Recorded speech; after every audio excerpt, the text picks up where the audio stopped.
Hi எல்லோரும் எப்படி இருக்கீங்க? நான் தான் உங்கள் தினேஷ் கலை. எங்கள் ஊர் ஆறை உங்கள்கிட்ட காட்டுறேன்னு சொல்லியிருந்தேன், காட்டவே இல்லை. ஆறு இங்கே உள்ளே நீங்கள் எந்த அளவுக்கு பார்க்குறீங்களோ பச்சை பசேர்னு அழகாக இருக்கோ அதே அளவுக்கு மோசமான இடமும் கிடக்கு. ஃபஸ்ட்டு இந்த இடத்த பாருங்கள் எப்படி இருக்குன்னு. பார்த்தீங்களா? அது சிமெண்ட் ஃபேக்ட்ரி. அங்கே தான் நானும் முதல்ல வேலைக்கு போயிட்டுருந்தேன். அங்கே ஒரு வெள்ளையாக ஒரு மேடு தெரியும் பாருங்கள், இங்கே காட்டுறேன். இதா ஒரு மேடு இருக்குல்ல, அதுதான் வந்து அந்த சைடு போனால் அந்த ஏரியா. அது பாருங்க எவ்வளோ அழகாக இருக்குது பார்த்தீங்களா? இது பார்க்க ஆறு மாதிரி தெரியாது, காடு மாதிரி இருக்கும். அது வந்து இப்போது ஏதோ உரக்கிடங்கு வாட்டர் பியூரிஃபையர் மாதிரி ரெடி பண்ணிகிட்ருக்காங்களாம். ஃபுல்லாக கருவை வளர்ந்து சூப்பராக இருக்கும். இங்கே இந்த இது உள்ள நிறைய மூலிகை இருக்கும். நான் எப்போ இங்கே தான் வந்து பிக்க வருவேன்.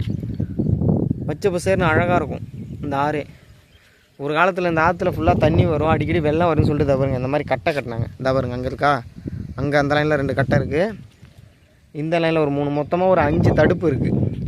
ஆனால் இந்த கட்டையை கட்டினதுலேருந்து இப்போ கிட்டத்தட்ட ஒரு 7-8 வருஷமாக அவ்வளோக்கு ஒன்றும் பெருசாக ஆற்றுல தண்ணி கிடையாது. ஏன்னா அங்கே மண் அடித்து ஆல்ரெடி எல்லாத்தையும் சுரண்டி எடுத்தாச்சு. இது மேலே அங்கே சுரண்ட ஒன்றுன்னு எல்லாத்தையும் விட்டு போயிட்டாங்க. இதான் எங்கள் ஊர் ஆறு. வாங்க அடுத்து போகிற வழியில் இன்னும் ஒரு சில இடத்துலாம் காட்டுறேன். இப்போ பாருங்கள், இந்த இடம்லாம் நான் சின்ன வயசில் விளாண்ட இடங்கள்லாம் அழகாக இருக்கும். இப்போ இந்த குப்பை கொட்டி இங்கே எரிஞ்சிட்ருக்குல்ல, இங்கெல்லாம் நிறையா வாழை மரம் அப்போ கொஞ்சம் கொஞ்சம் கொண்டு வந்து போடுவாங்க. அதை எடுத்து பக்கத்தில் கொஞ்சம் தள்ளி இந்த இடத்துக்கு நேரம் மேடு ஒன்று இருக்கும், கட்டை. அது உள்ள தண்ணி வரும், அதில் தான் நாங்கள் ஜாலியாக விளாண்டுருப்போம், மயில் ரெக்க பொறுப்போம். இப்போ இந்த கொஞ்சம் வருஷமாகவே எங்கள் ஊர் சுத்தமாக வீணாக போயிடுச்சு. எனக்கு இங்கே இருக்கவே பிடிக்கல, போயிடலான்னு தான் தோணுது. இருந்தாலும் கொஞ்சம் மனசு கஷ்டமாக இருக்குது. அது மட்டும் இல்லாமல் எங்கள் ஊரில் வந்து மயில் வான்கோழி மாதிரி எங்கே பார்த்தாலும் மூளைக்கு நிற்கும். ஏன்னா எங்கள் ஊரில் மயில் ரொம்ப அதிகமாக இருக்கும். அதனால் பெருசாக யாரும் கண்டுக்க மாட்டோம். வீடியோ எடுக்கலான்னு போனால் அது ஓடி போயிடுச்சு உள்ளே. ஆற்றுக்குள்ளே போகும்போது ஒரு தாத்தா மாடு மேய்ச்சிட்டு இருந்தார்.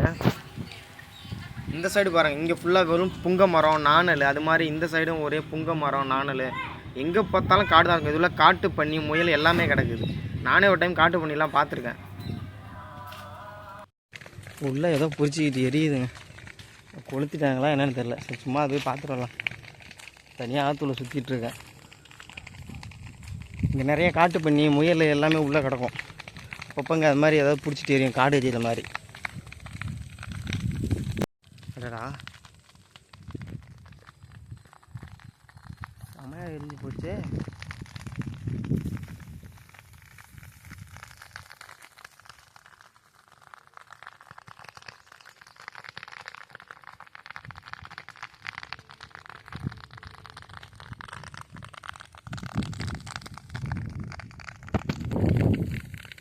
கொளுத்தி விட்டாங்களா என்னன்னு தெரியல.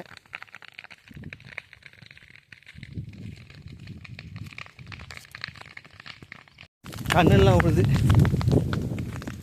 இப்படியா தான் சிலுக்குனூர் போகிறாங்களா, இந்த வழியாக தான் வந்து பக்கத்தில் ஊர் போகணும். பக்கத்தில் ஒரு ஊர் இருக்குது, அப்புறம் ஒரு ஆழம் இருந்துருதுல்ல, அது பக்கத்தில் ஊர் இருக்குது. ஏற்கனவே இங்கே நிறையா எரிஞ்சு போச்சு இந்த சைடெலாம். இப்போ இந்த சைடு பிடிச்சிட்டு எரியுது.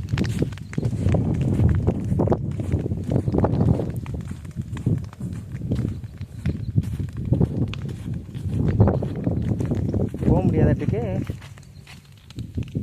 சரி வாங்க போய் தான் பார்க்கலாம். உள்ள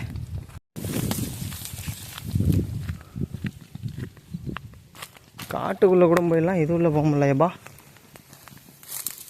முள் கிடக்கு.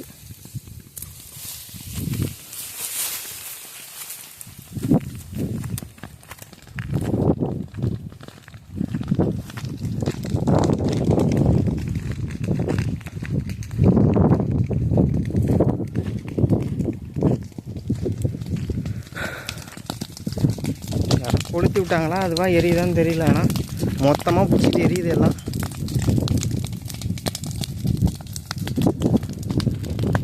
இந்த தெரிஞ்சு பாருங்கள், மேடை தான் ஃபுல்லாக. ஆறு ஃபுல்லாகவே வெறும் நாணல், மூங்கில், எருக்கு, அது நிறையா சிமெண்ட் இது சக்கரால். அதனால சிலுப்புனூர் அவ்வளோதாங்க. எங்கள் ஆறை சுற்றி காட்டுன்னு சொன்னேன். அவ்வளோதாங்க, சுற்றி காட்ட ஒன்றும் இல்லை. அப்பப்போ இந்த மாதிரி எரியும். மேட்டில் பார்த்தீங்கன்னா ஃபுல்லாக குப்பையாக கிடக்கும். உள்ளே பார்த்தா நல்லாயிருக்கும். ஊரே வீணாக போச்சு. அவ்வளோதாங்க. என்னால் முடிஞ்ச அளவுக்கு எங்கள் ஊர் ஆறை சுற்றி காமிச்சிட்டேன். தனியாக ரொம்ப உள்ளெல்லாம் போகிறதுக்கு பயமாக இருந்தது. புதுசாக பார்த்தீங்கன்னா நம்ம சேனலை சப்ஸ்கிரைப் பண்ணிவிட்டு மறக்காமல் கமெண்ட் பண்ணுங்கள். எப்படி இருந்ததுன்னு கமெண்ட்டில் சொல்லுங்கள்.